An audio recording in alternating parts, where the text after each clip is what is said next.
Hello বন্ধুগণ, চলো আজ তোমাদের বলি আমার এই 1 কোটি টাকার ডেবিট পুত্র হেব্বি একটা ঘটনা। দিনটা ছিল একদম চুমু পড়া একটা দিন, আর সকালবেলায় বাবা আমাকে বললো চ গাড়ি কিনতে। আমি শুনে মানে কি বলবো, আনন্দে পুরো পক পক হয়ে গেছি যাকে বলে। আমি তো ভেবেছিলাম এত বড় হয়ে গেছি, ঘর থেকে আর গাড়ি পাবো না, তাই একবারে বিয়ে করব আর শ্বশুরের কাছে বড়পনে বাইক পাবো।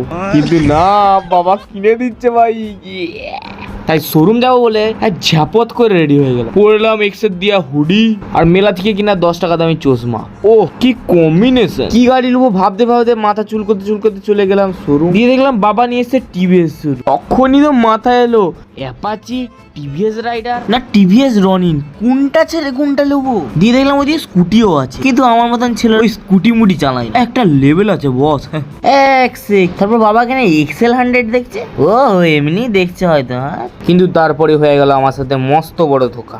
আরে ভাই এক্সেল 100টাই সেই নিয়ে নিল। ভেবেছিলাম রাইডার আর অ্যাপাচি ঘুরবো আর এক গাদা গার্লফ্রেন্ড পটাবো, শেয়ার হলো না। আমার এত স্বপ্নের উপরে এরম ভাবে ছেড় করে মুতে দিল। বদলা মে লেঙ্গা, একদিন বদলা মে লেঙ্গা। যাই হোক, আমি এভাবে কাঁদতে থাকি, তোমরা সাবস্ক্রাইব আর ফলো বাটনটা ঘ্যাপাত করে মেরে দাও।